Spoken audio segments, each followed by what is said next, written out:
everyone. I'm Rudrani and welcome to Speak Easy. My guest today is very special and talented. What a range. And Aya Cash is, I'm sure, very proud of that.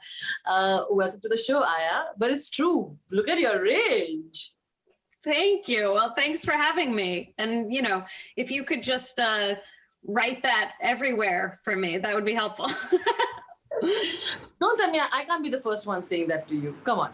No, it's lovely. Honestly, today is the first time people keep saying that to me, which is lovely and shows how special this project is that I was allowed to do something totally different. I want to compliment you. You are phenomenal as Stormfront. And I think it's such a difficult character to pull off. And of course, I'm going to come quickly to this, but it's so important for me to, I'm talking about a range and I cannot not mention Stormfront. I know it was difficult because when you have a role like this, which is morally completely opposite to who you are as a person and also extremely tricky when it plays out. And today we're all trying to do the right thing and give the right message through films even. And I know you had that bit of dilemma as well. Tell me, how that phase was for you, and also when you're doing such characters, how important is it for you that the morality of the film remains correct towards the end of it? It's really important to me. I feel very lucky that I'm at a place in my career where I can make choices, which was not always the case. The choice was often made for me. And so I do try to now, if I'm going to play somebody who is complicated or even evil, I would say, for the boys, sure, that the story that we're telling around that character is something that lines up with my moral compass. And you can't control the outcome of things, and you can't control how people are going to react to things. So all you can do is say, do I feel like this is telling a story that is important and needs to be told and fits with my moral compass? You can't really control the reaction. And I felt like talking to Eric Kripke that even though I hadn't been able to read all the scripts, that his ideas and what he wanted to do with that character were in line with what I would want to happen to somebody who was that evil. So she gets her comeuppance, and that was really important. That even when you're delighted by her, you are sickened by that once you realize who she really is. And that, evil comes in many packages. And I think that's a good lesson for today. It's not always the person with a swastika on their back. And it must be a relief that you got so much love and people are going to miss Stormfront in the other seasons, right? That means that they have understood what you were trying to do. And, Yeah, it's been great. I mean, The Boys is such a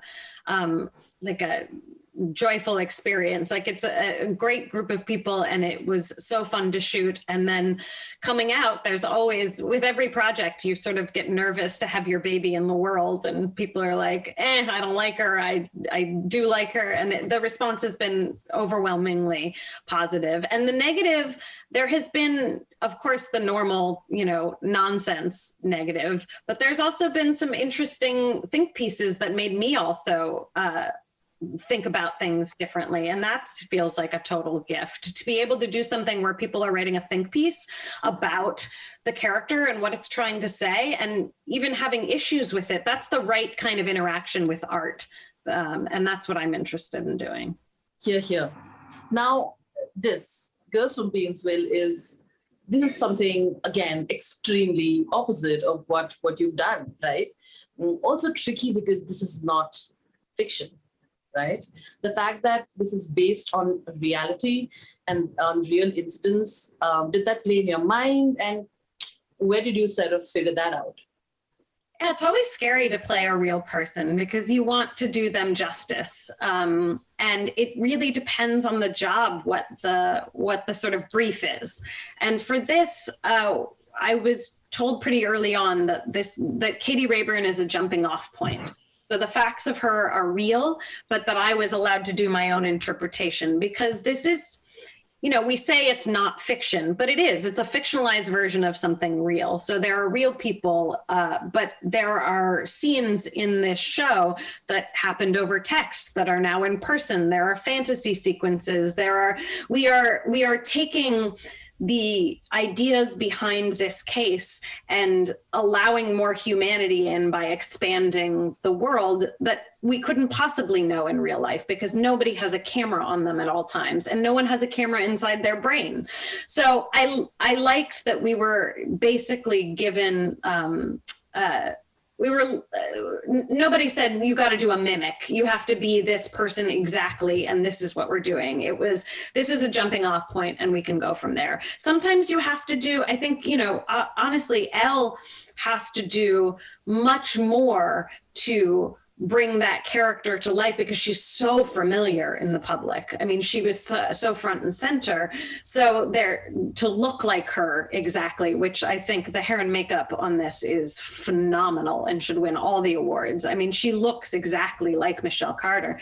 So I feel like there's a different pressure on someone like Elle, and she obviously carries it with grace. And I mean, she's brilliant. So. Do you detach yourself when you play a character, or do you as a person also judge the person, like judge the character when you're sort of reading the script? I think to say that you don't have judgment of a character is a lie. Like, you think actors are very much like to say, you know, well, to play a character, I have to understand them and think they're, you know, sure. But again, I understand certain parts of Stormfront. I don't understand certain parts of Stormfront, but I am familiar enough with the world to be able to play that, even if I am not, you know, I don't think you have to become a serial killer to play a serial killer, and you may never understand completely. So it's about finding the empathy for the places in a human that you can connect to, but it's not. But of course, I judge Stormfront for sure. And Katie Rayburn has some complications in our version of her, an ambition and what that is, and that was important to see and find reasons why, and have her struggle with that as well, is both her ambition and her belief, which were often in the same sort of canister and sometimes separate. And how does that play out? Ravni, you saying that it's been more than a decade for you in the industry. How did you deal with your low phases, and how do you look at your successes today? Not well. I would say I am still not good at rejection. I still cry when I don't get a job that I wanted. I still feel like it's my fault or I did something wrong. I think I am more used to it now, and I know that intellectually that those low points are just a part of it. You know, people like to talk about fallow fields. You need to leave a field fallow for some seasons in order to get the best crop. So I try to fill my life with things that are outside of this business and people that are outside of this business, because that's what keeps me grounded and not so invested in my identity as an actor who is successful or not successful. Well done, well said. Thank you, Aya. It was lovely chatting with you. I'll have to go, but I really enjoyed it. Thank you once again. Sending you love.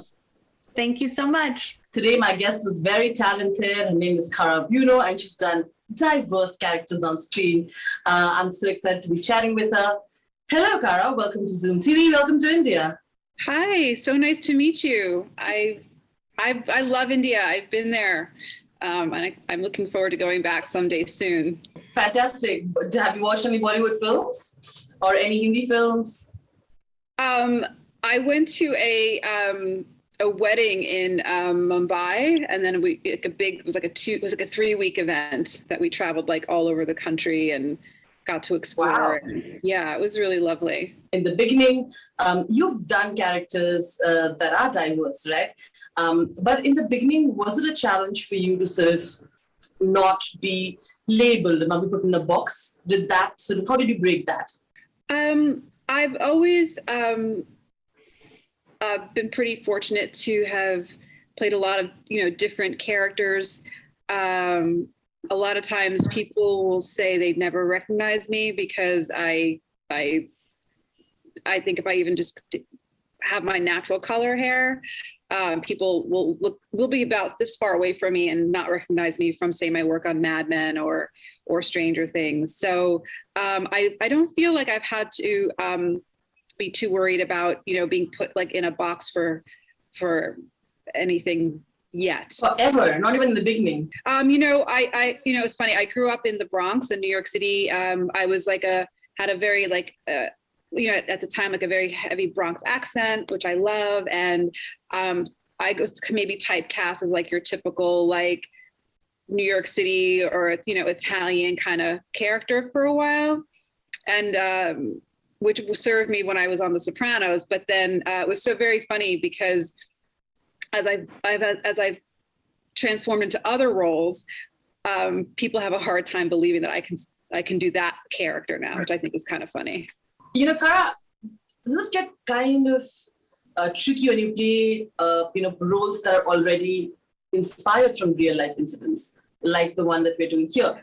Well, The Girl from Plainville was my first foray into a project that was based on a real life events. And I think there comes a responsibility in a way for something with the subject matter, which is so sensitive, right? We're talking about teen suicide, we're talking about mental health issues. So I think there was a real sensitivity to who these people are. And my character didn't give any interviews. There was really no video. There was really nothing for me to research. So the showrunners and the creative team, we created who we think the mom would be, Elle Fanning of Michelle Carter, and kind of fictionalized that to a certain extent based on just some images and pictures we could see. So I think that we all felt like there was a sense of responsibility to the idea, the subject matter of the true story. You mentioned a few. You mentioned Mad Men, you mentioned Stranger Things. Can you quickly tell me if you had to pick your top 3 characters? What would you pick from your career and why?